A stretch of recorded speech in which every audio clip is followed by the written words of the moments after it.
yang kedua dari Pak Daru Purnomo dari Universitas Kristen Satya Wacana Salatiga. Nah nih, dukungan apa saja yang diperlukan untuk mengembangkan kepemimpinan yang suportif? Mohon jika ada case-nya. Nah ini yang menarik ya. Oke, jawaban saya pertama begini. Dukungannya jelas ketika kita membahas apa yang disebut sebagai leadership tadi ya.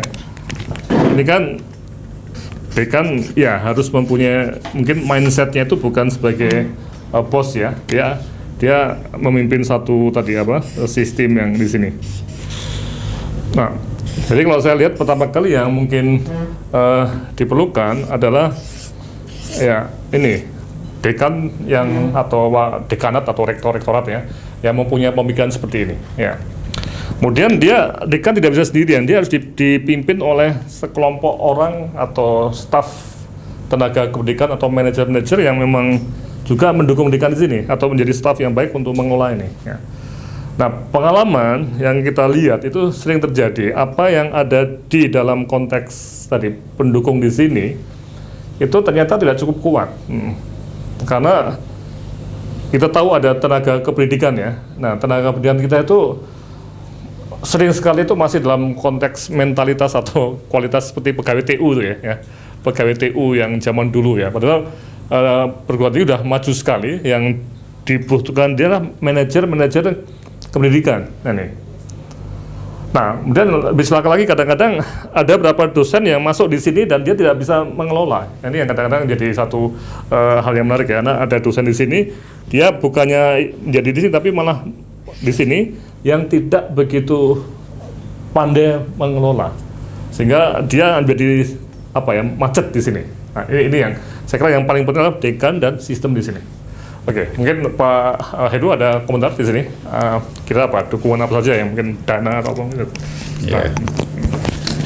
Baik, terima kasih Pak. Memang tidak bisa disangkal bahwa untuk program apapun itu diperlukan banyak hal, dan salah satu yang paling penting adalah dukungan pendanaan. Untuk studi lanjut jelas diperlukan pendanaan. Untuk mendapatkan manajer-manajer yang handal juga diperlukan pendanaan. Entah mengirim mereka ke pusat-pusat pelatihan, mengirim mereka untuk studi yang lebih mengedepankan aspek yang dia miliki dan seterusnya. Jadi saya kira sudah sangat jelas bahwa suportif dalam banyak hal itu diperlukan, dan memang tidak bisa tidak, itu harus didukung dengan pengalokasian energi, dan salah satu energi yang sangat diperlukan untuk itu adalah dana. Jadi mau tidak mau ya memang harus ada dana yang secara khusus dialokasikan untuk proses suportif ini. Dan itu saya kira ada banyak kasus yang saya lihat dan saya bisa memberikan beberapa catatan. Jadi ada beberapa manajer atau kepala kantor yang dikirim untuk belajar, tidak hanya belajar di dalam negeri tetapi bisa juga dikirim ke luar negeri, bahkan dikirim juga untuk belajar secara cepat dengan kunjungan-kunjungan singkat, kunjungan komparasi.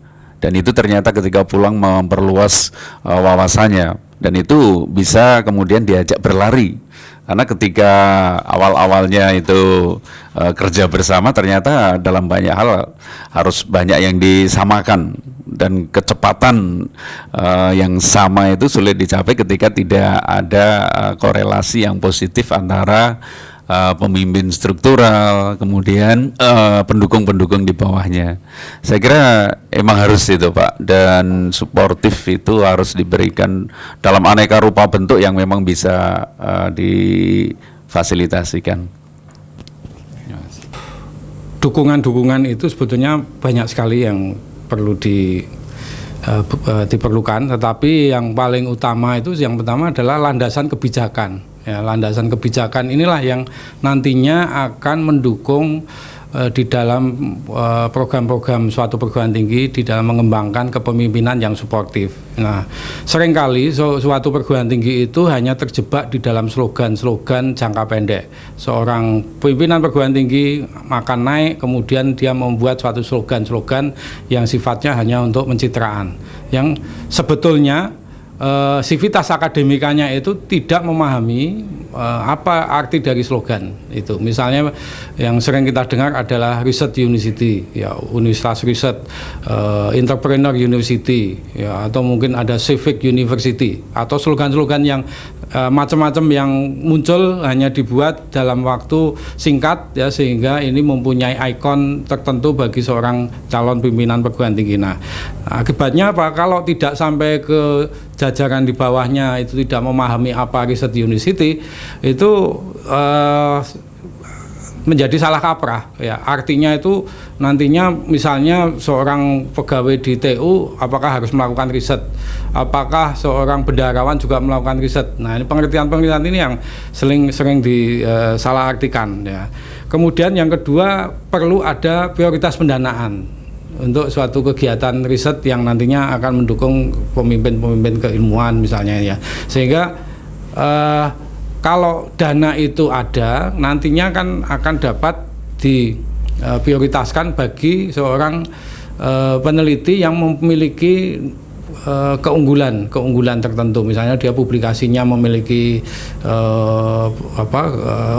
publikasinya cukup banyak, ya, terindeks di dalam Scopus atau mungkin standar internasional yang lain, ya. Kemudian juga dari hasil-hasil itu dia semakin banyak mendapatkan insentif, ya, dari publikasinya itu.